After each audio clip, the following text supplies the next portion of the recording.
राधे राधे। कैसे हैं आप लोग? ईश्वर कृपा से आप सब अच्छे होंगे। ईश्वर सब पे कृपा बनाए रखे, सबका कल्याण करे। आज हम बताने जा रहे हैं श्रीमद् भागवत महापुराण की 10वें स्कंद का 70वां अध्याय। और उसका शीर्षक है भगवान श्री कृष्ण की नित्यचर्या और उनके पास जरासंध के कैदी राजाओं के दूत का आना। और उसके पहले हम कहना चाहेंगे, यदि आपने हमारे चैनल को सब्सक्राइब नहीं किया तो प्लीज़ हमारे चैनल को सब्सक्राइब कर लीजिए और बेल आइकन बटन अवश्य दबा दीजिए, जिससे कि हमारे आने वाले सारे वीडियोस आपको प्राप्त हो सकें। तो यदि आपको कथा अच्छी लग रही है, समझ में आ रही है, तो वीडियो को लाइक शेयर अवश्य कीजिए, कमेंट में राधे राधे अवश्य कीजिए। चलिए अब चलते हैं कथा की तरफ। नारायण नारायण हरे हरे, भजवन नारायण नारायण हरे हरे, तेरी लीला सबसे प्यारी प्यारी, हरी हरी तेरी लीला सबसे न्यारी न्यारी, हरी हरी। श्रीमन नारायण नारायण हरि हरि, भजवन नारायण नारायण हरि हरि। राधे राधे। बोलो कृष्ण कन्हैया लाल की जय। श्री सुखदेव जी कहते हैं, परीक्षित, जब सवेरा होने लगा, कुक्कुट मुर्गे बोलने लगे, तब वे श्री कृष्ण पत्नियां उनके कंठ में श्री कृष्ण ने अपनी भुजा डाल रखी थी, उनके विछोह की आशंका से व्याकुल हो जाती और उन मुर्गों को कोसने लगती। उस समय परिजात की सुगंध से सुवासित भीनी भीनी वायु बहने लगती। भौरे ताल स्वर से अपनी संगीत की तान छेड़ देते। पक्षियों की नींद उचट जाती और वे बंदीजनों के भांति भांति भगवान श्री कृष्ण को जगाने के लिए मधुर स्वर से कलरव करने लगते। रुक्मणी जी अपने प्रीतम के भुज पास से बंधी रहने से पर भी आलिंगन छूट जाने की आशंका से अत्यंत सुहावने और पवित्र ब्रह्म मुहूर्त को भी असह्य समझने लगती थी। भगवान श्री कृष्ण प्रतिदिन ब्रह्म मुहूर्त में ही उठ जाते और हाथ मुंह धोकर अपनी मायातीत आत्मस्वरूप का ध्यान करने लगते। उस समय उनका रोम रोम आनंद से खिल उठता था। परीक्षित, भगवान का वह आत्मस्वरूप सजाती विजाती और स्वगत भेद से रहित एक अखंड है, क्योंकि उनमें किसी प्रकार की उपाधि या उपाधि के कारण होने वाला अन्य वस्तु का अस्तित्व नहीं है, और यही कारण है कि वह अविनाशी सत्य है। जैसे चंद्रमा, सूर्य आदि नेत्र इंद्रियों के द्वारा और नेत्र इंद्रिय चंद्रमा, सूर्य आदि के द्वारा प्रकाशित होती हैं, वैसे ही आत्म स्वरूप दूसरों के द्वारा प्रकाशित नहीं, स्वयं प्रकाश है। इसका कारण यह है कि अपने स्वरूप में ही सदा सर्वदा और काल की सीमा के परे भी एक रस स्थित रहने के कारण अविद्या उसका स्पर्श भी नहीं कर सकती। इसी से प्रकाशक भाव उनमें नहीं है। जगत की उत्पत्ति, स्थिति और नाश की इसी से प्रकाशक भाव उसमें नहीं है।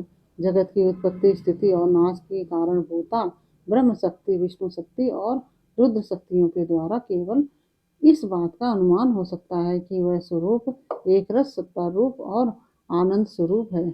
उसी को समझाने के लिए ब्रह्म नाम से कहा जाता है। भगवान श्री कृष्ण अपने उस आत्मस्वरूप का प्रतिदिन ध्यान करते। इसके बाद वे विधि पूर्वक निर्मल और पवित्र जल में स्नान करते। फिर शुद्ध धोती पहनकर दुपट्टा ओढ़कर यथाविधि नित्यकर्म संध्या वंदन आदि करते। इसके बाद हवन करते और मौन होकर गायत्री का जप करते। क्यों न हो वे सत्पुरुषों के पात्र आदर्श जो हैं। इसके बाद सूर्योदय होने के समय सूर्योपस्थान करते और अपने कला स्वरूप देवता, ऋषि तथा पितरों का तर्पण करते। फिर कुल के बड़े बूढ़ों और ब्राह्मणों को विधि पूर्वक पूजा करते। इसके बाद परम मनस्वी श्री कृष्ण दुधारू पहले पहल ब्याही हुई बछड़ों वाली सीधी शांत गौओं का दान करते। उस समय उन्हें सुंदर वस्त्र और मोतियों की माला पहना दी जाती। सींग में सोना और खुरों में चांदी मढ़ दी जाती। वे ब्राह्मण को वस्त्राभूषण से सुसज्जित करके रेशमी वस्त्र, मृगचर्म और तिल के साथ प्रतिदिन 13,084 गौएं इस प्रकार दान करते। तदनंतर अपनी विभूति रूप गौ ब्राह्मण, देवता, कुल के बड़े बूढ़े, गुरुजन और समस्त प्राणियों को प्रणाम करके मांगलिक वस्तुओं का स्पर्श करते।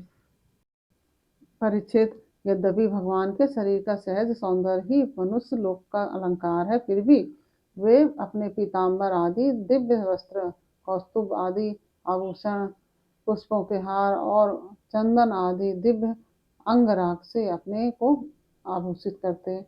इसके बाद वे घी और दर्पण में अपना मुखारविंद देखते, गाय बैल ब्राह्मण और देव प्रतिमाओं का दर्शन करते। फिर पूर्ववासी और अंतापुर में रहने वाले चारों वर्णों के लोगों की अभिलाषाएं पूर्ण करते और फिर अपनी अन्य ग्रामवासी प्रजा की कामना पूर्ति करके उसे संतुष्ट करते और इन सबको प्रसन्न देखकर स्वयं बहुत ही आनंदित होते हुए पुष्पमाला, तांबूल, चंदन और अंगराग आदि वस्तुएं पहले ब्राह्मण, स्वजन संबंधी, मंत्री और रानियों को बांट देते और उनसे बची हुई स्वयं अपने काम में लेते। भगवान यह सब करते होते तब तक दारुक नाम का सारथी सुग्रीव आदि घोड़ों से जुता हुआ अत्यंत अद्भुत रथ ले आता और प्रणाम करके भगवान के सामने खड़ा हो जाता। इसके बाद भगवान श्री कृष्ण सात्विकी और उद्धव जी के साथ अपने हाथ से सारथी का हाथ पकड़कर रथ पर सवार होते। ठीक वैसे ही जैसे भुवन भास्कर भगवान सूर्य उदयाचल पर आरूढ़ होते हैं। उस समय रनिवास की स्त्रियां लज्जा और प्रेम से भरी चितवन से उन्हें निहारने लगती और बड़े कष्ट से उन्हें विदा करती। भगवान मुस्कुराकर उनके चित्त को चुराते हुए महल से निकलते। परीक्षित, तदंतर भगवान श्री कृष्ण समस्त यदुवंशियों के साथ सुधर्मा नाम की सभा में प्रवेश करते और उस सभा की ऐसी महिमा है कि जो लोग उस सभा में जा बैठते हैं उन्हें भूख, प्यास, शोक, मोह और जरा मृत्यु ये छह उर्मियां नहीं सताती। इस प्रकार भगवान श्री कृष्ण सब रानियों से अलग अलग विदा होकर एक ही रूप में सुधर्मा सभा में प्रवेश करते और वहां जाकर श्रेष्ठ सिंहासन पर विराज जाते। उनकी अंकांति से दिशाएं प्रकाशित होती रहती। उस समय यदुवंशी वीरों के बीच में यदुवंश शिरोमणि भगवान श्री कृष्ण की ऐसी शोभा होती कि जैसे आकाश में तारों से घिरे हुए चंद्रदेव शोभायमान होते हैं। परीक्षित, सभा में विदूषक लोग विभिन्न प्रकार के हास्य विनोद से, नटाचार्य अभिनय से और नर्तकियां कलापूर्ण नृत्यों से अलग अलग अपनी टोलियों के साथ भगवान की सेवा करती। उस समय मृदंग, वीणा, पखावज, बांसुरी, झांझ और शंख बजने लगते और सूत मागध तथा बंदीजन नाचते गाते और भगवान की स्तुति करते। कोई कोई व्याख्या कुशल ब्राह्मण वहां बैठकर वेद मंत्रों की व्याख्या करते और कोई पूर्वकालीन पवित्र कीर्ति नरपतियों के चरित्र कह कहकर सुनाते। एक दिन की बात है कि द्वारकापुरी में सभा के द्वार पर एक नया मनुष्य आया। द्वारपालों ने भगवान को उसके आने की सूचना देकर उसे सभा भवन में उपस्थित किया। उस मनुष्य ने परमेश्वर भगवान श्री कृष्ण को हाथ जोड़कर नमस्कार किया और उन राजाओं का जिन्होंने जरासंध के दिग्विजय के समय उसके सामने सिर नहीं झुकाया था और बलपूर्वक कैद कर लिए गए थे, जिनकी संख्या 20,000 थी, जरासंध के बंदी बनने का दुख श्री कृष्ण के सामने निवेदन किया। सच्चिदानंद स्वरूप श्री कृष्ण, आप मन और वाणी के अगोचर हैं। जो आपकी शरण में आता है उसके सारे भय आप नष्ट कर देते हैं। प्रभु, हमारी भेद बुद्धि मिटी नहीं है। हम जन्म मृत्यु रूप संसार के चक्कर से भयभीत होकर आपकी शरण में आए हैं। भगवान, अधिकांश जीव ऐसे सकाम और निषिद्ध कर्मों में फंसे हुए हैं कि वे आपके बतलाए हुए अपने परम कल्याणकारी कर्म आपकी उपासना से विमुख हो गए हैं और अपने जीवन एवं जीवन संबंधी आशा अभिलाषाओं में भ्रम भटक रहे हैं। परंतु आप बड़े बलवान हैं। आप काल रूप से सदा सर्वदा सावधान रहकर उनकी आशा आशालता का तुरंत समूल उच्छेद कर डालते हैं। हम आपके उस काल रूप को नमस्कार करते हैं। आप स्वयं जगदीश्वर हैं। आप अपने जगत में अपने ज्ञान, बल और कलाओं के साथ इसलिए अवतार ग्रहण किया है कि आपने कि संतों की रक्षा करें और दुष्टों को दंड दें। ऐसी अवस्था में प्रभु जरासंध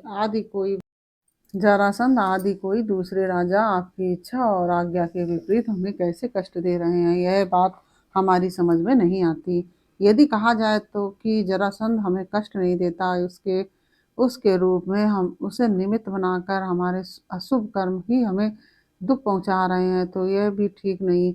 क्योंकि हम लोग आपके अपने हैं, तब हमारे दुष्कर्म हमें फल कैसे देने में कैसे समर्थ हो सकते हैं। इसलिए आप कृपा करके अवश्य हमें इस क्लेश से मुक्त कीजिए प्रभु। हम जानते हैं कि राजा पने का सुख प्रारब्ध के अधीन एवं विषय साध्य है, और सच कहें तो स्वप्न सुख के समान अत्यंत तुच्छ और असत है। साथ ही उस सुख को भोगने वाला यह शरीर भी एक प्रकार से मुर्दा ही है, इसके पीछे सदा सर्वदा सैकड़ों प्रकार के भय लगे रहते हैं। परंतु हम तो इसी के द्वारा जगत के अनेकों भाट हो रहे हैं, और यही कारण है कि हमने अंतःकरण के निष्काम भाव और निसंकल्प स्थिति से प्राप्त होने वाले आत्म सुख का परित्याग कर दिया है। सचमुच हम अत्यंत अज्ञानी हैं और आपकी माया के फंदे में फंसकर क्लेश पर क्लेश भोगते जा रहे हैं। भगवान आपके चरण कमल शरणागत पुरुषों के समस्त शोक और मोहों को नष्ट कर देने वाले हैं। इसलिए आप ही जरासंध रूप कर्मों के बंधन से हमें छुड़ाइए प्रभु। यह अकेला ही 10,000 हाथियों की शक्ति रखता है और हम लोगों को उसी प्रकार बंदी बनाए हुए है जैसे सिंह भेड़ों को घेर रखे। चक्रपाणे आपने 18 बार जरासंध से युद्ध किया है और 17 बार उसका मान मर्दन करके उसे छोड़ दिया, परंतु एक बार उसने आपको जीत लिया। हम जानते हैं कि आपकी शक्ति, आपका बल पौरुष अनंत है, फिर भी मनुष्यों का सा आचरण करते हुए आपने हारने का अभिनय किया, परंतु इसी से उसका घमंड बढ़ गया। हे अजित, अब वह यह जानकर हम लोगों को और भी सताता है। आप अपने भक्त आप हम आपके भक्त हैं, आपकी प्रजा हैं। अब आपकी जैसी इच्छा हो वैसा कीजिए। दूत ने कहा, भगवान जरासंध के बंदी नरपतियों ने इस प्रकार आपसे प्रार्थना की है। वे आपके चरण कमलों की शरण में हैं और आपका दर्शन चाहते हैं। आप कृपा करके उन दीनों का कल्याण कीजिए। श्री सुखदेव जी कहते हैं, परीक्षित, राजाओं का दूत इस प्रकार कह ही रहा था कि परम तेजस्वी देवर्षि नारद जी वहां आ पहुंचे। उनकी सुनहरी जटाएं चमक रही थीं। उन्हें देखकर ऐसा मालूम हो रहा था कि मानो साक्षात भगवान सूर्य ही उदय हो गए हों। ब्रह्मा आदि समस्त लोकपालों के एकमात्र स्वामी भगवान श्री कृष्ण उन्हें देखते ही सभासदों और सेवकों के साथ हर्षित होकर उठ खड़े हुए और सिर झुकाकर उनकी वंदना करने लगे। जब देवर्षि नारद आसन स्वीकार करके बैठ गए, तब भगवान ने उनकी विधि पूर्वक पूजा की। अपनी श्रद्धा से उनको संतुष्ट करते हुए वे मधुर वाणी से बोले, देवर्षि, इस समय तीनों लोक में कुशल मंगल तो है ना? आप तीनों लोकों में विचरण करते रहते हैं, इससे हमें यह बहुत बड़ा लाभ है कि घर बैठे सबका समाचार मिल जाता है। ईश्वर के द्वारा रचे हुए तीनों लोकों में ऐसी कोई बात नहीं है जिसे आप न जानते हो। अतः हम आपसे ये जानना चाहते हैं कि युधिष्ठिर आदि पांडव इस समय क्या करना चाहते हैं। देवर्षि नारद जी ने कहा कि सर्वव्यापक अनंत आप विश्व के निर्माता हैं और इतने बड़े मायावी हैं कि बड़े बड़े मायावी ब्रह्मा जी आदि भी आपकी माया का पार नहीं पा सकते। प्रभु, आप सबके घट घट में अपनी अचिंत्य शक्ति से व्याप्त रहते हैं, ठीक वैसे ही जैसे अग्नि लकड़ियों में अपने को छिपाए रखती है। और लोगों की दृष्टि सत्व आदि गुणों पर ही अटक जाती है। इससे आपको वे नहीं देख पाते। मैंने एक बार नहीं अनेकों बार आपकी माया देखी है, इसलिए जो अनजान बनकर पांडवों का समाचार पूछते हैं, उससे मुझे कोई कौतूहल नहीं हो रहा है। भगवान आप अपनी माया से ही इस जगत की रचना और संहार करते हैं, और आपकी माया के कारण ही यह असत्य होने पर भी सत्य के समान प्रतीत होता है। अब अब क्या करना चाहिए, यह बात भली भांति कौन समझ सकता है। आपका स्वरूप सर्वदा अचिंतनीय है। मैं तो केवल बार बार आपको नमस्कार करता हूँ। शरीर और इससे संबंध रखने वाली वासनाओं में फंसकर जीव जन्म मृत्यु के चक्कर में भटकता रहता है, और यह नहीं जानता कि मैं इस शरीर से कैसे मुक्त हो सकता हूँ। वास्तव में उसी के हित के लिए आप नाना प्रकार के लीला अवतार ग्रहण करके अपने पवित्र यश का दीपक जला देते हैं, जिसके सहारे वह इस अनर्थकारी शरीर से मुक्त हो सके। इसलिए मैं आपकी शरण में हूँ। प्रभु, आप स्वयं पर ब्रह्म हैं, तथापि मनुष्यों की सी लीला का नाटक करते हुए मुझसे पूछ रहे हैं। इसलिए आपके पुपेरे भाई और प्रेमी भक्त राजा युधिष्ठिर क्या करना चाहते हैं, यह बात मैं आपको सुनाता हूँ। इसमें संदेह नहीं है कि ब्रह्मलोक में किसी को जो भोग प्राप्त हो सकता है, वह राजा युधिष्ठिर को यही प्राप्त है। उन्हें किसी वस्तु की कामना नहीं है, फिर भी वे श्रेष्ठ यज्ञ राजसु के द्वारा आपकी प्राप्ति के लिए आपकी आराधना करना चाहते हैं। आप कृपा करके उनकी इस अभिलाषा का अनुमोदन कीजिए। भगवान, उस श्रेष्ठ यज्ञ में आपका दर्शन करने के लिए बड़े बड़े देवता और यशस्वी नरपति गण एकत्र होंगे। प्रभु, आप स्वयं विज्ञानानंद घन ब्रह्म हैं।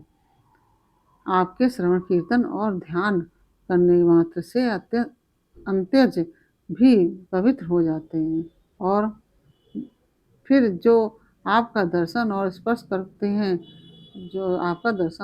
प्राप्त करते हैं, उनके संबंध में तो कहना ही क्या है। त्रिभुवन मंगल, आपकी निर्मल कीर्ति समस्त दिशाओं में छा रही है, और तथा स्वर्ग, पृथ्वी और पाताल में व्याप्त हो रही है। ठीक वैसे ही जैसे आपकी चरणामृत धारा स्वर्ग में मंदाकिनी, पाताल में भोगवती और मृतलोक में गंगा के नाम से प्रवाहित होकर सारे विश्व को पवित्र कर रही है। श्री सुखदेव जी कहते हैं, परीक्षित सभा में जितने यदुवंशी बैठे थे, वे सब इस बात के लिए अत्यंत उत्सुक हो रहे थे कि पहले जरासंध पर चढ़ाई करके उसे जीत लिया जाए। अतः उन्हें नारद जी की बात पसंद न आई। तब ब्रह्मा आदि के शासक भगवान श्री कृष्ण तनिक मुस्कुराकर बड़ी मीठी वाणी में उद्धव जी से कहा। भगवान श्री कृष्ण ने कहा कि उद्धव, तुम मेरे हितैषी सुहृदय हो, शुभ सम्मति देने वाले और कार्य के तत्व को भली भांति समझने वाले हो, इसलिए हम तुम्हें अपना उत्तम नेत्र मानते हैं। अब तुम ही बताओ कि इस विषय में हमें क्या करना चाहिए। तुम्हारी बात पर हमें हमारी श्रद्धा है, इसलिए हम तुम्हारी सलाह के अनुसार ही काम करेंगे। जब उद्धव जी ने देखा कि भगवान श्री कृष्ण सर्वज्ञ होने पर भी अनजान की तरह सलाह पूछ रहे हैं, तब वे उनकी आज्ञा सिरोधार करके बोले। इस प्रकार से 70वां अध्याय पूरा हुआ। और यह अध्याय आपको कैसा लगा, यह हमें कमेंट बॉक्स में अवश्य बताइए। अच्छा लगा हो तो वीडियो को लाइक शेयर भी कीजिए, और कमेंट में राधे राधे अवश्य लिखिए। आप लोग राधे राधे नहीं लिखते हैं कमेंट में। राधे राधे तो लिखना है, और तो कुछ नहीं, तो प्रभु का नाम है, तो राधे राधे अवश्य लिखिए। फिर मिलते हैं आपसे अगले वीडियो में अगले अध्याय के साथ। तब तक के लिए राधे राधे।